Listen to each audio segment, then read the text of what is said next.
Hi, students, let's get started with the subject Hindi Sparsh 2, poem एक साखी।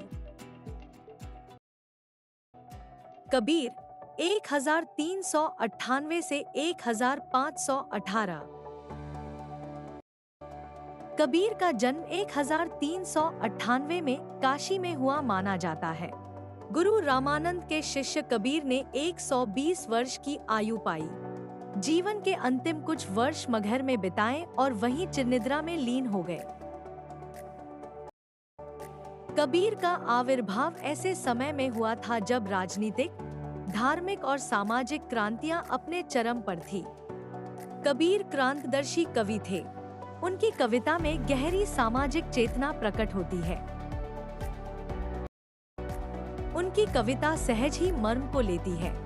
एक और धर्म के बाह्याडंबरों पर उन्होंने गहरी और तीखी चोट की है, तो दूसरी ओर आत्मा परमात्मा के विरह मिलन के भावपूर्ण गीत गाए हैं। कबीर शास्त्रीय ज्ञान की अपेक्षा अनुभव ज्ञान को अधिक महत्व देते थे।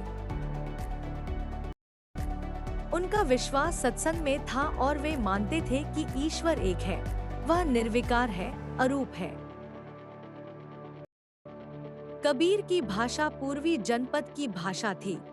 उन्होंने जनचेतना और जनभावनाओं को अपने सबद और साखियों के माध्यम से जनवरी तक पहुंचाया।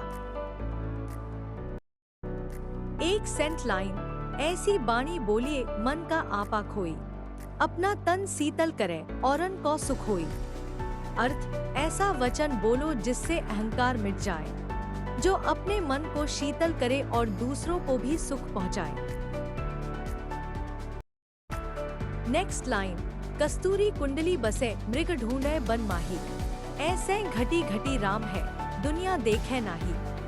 अर्थ, जैसे कस्तूरी हिरण के नाभि में होती है पर वह उसे जंगल में ढूंढता फिरता है, वैसे ही राम, ईश्वर हर हृदय में है पर दुनिया उन्हें बाहर खोजती है। नेक्स्ट लाइन, जब मैं था तब हरि नहीं, अब हरि है मैं नाही। सब अंधियारा मिटी गया, जब दीपक देखा माही।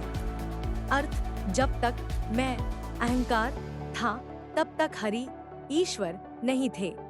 अब हरि है और मैं नहीं। जैसे दीपक जलने पर सारा अंधियारा मिट जाता है। नेक्स्ट लाइन, सुखिया सब संसार है, खाए अरु सोवे, दुखिया दास कबीर है, जागे अरु रोवे। अर्थ, सारा संसार सुखी है क्योंकि वह खाता पीता और सोता है, पर कबीर दुखी है क्योंकि वह जगता रहता है और ईश्वर के लिए रोता है, भक्ति में तल्लीन है। नेक्स्ट लाइन, बिरह भुवंगम तन बसे, मंत्र न लागे कोई, राम वियोगी ना जिवे, जिवे तो बोरा होई। अर्थ, बिरह इतनी तीव्र है कि शरीर में बस जाती है। राम से बिछड़ने वाला जीवित नहीं रह सकता, जो रहे तो पागल हो जाता है।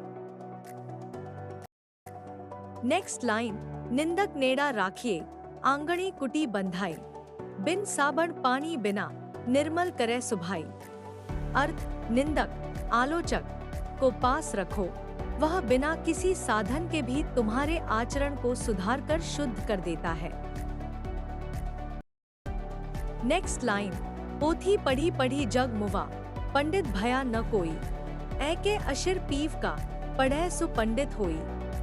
अर्थ, बहुत पढ़ने से कोई विद्वान नहीं बनता, जो अनुभव और ज्ञान से सीखता है वही असली पंडित होता है।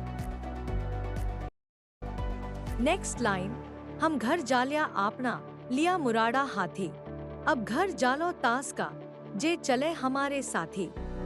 अर्थ, एक पंक्ति अर्थ, मैंने अपना घर छोड़ दिया, डंडा लेकर निकल पड़ा हूँ, अब वापस लौटने का क्या मतलब जब तक वही लोग मेरे साथ ना हो।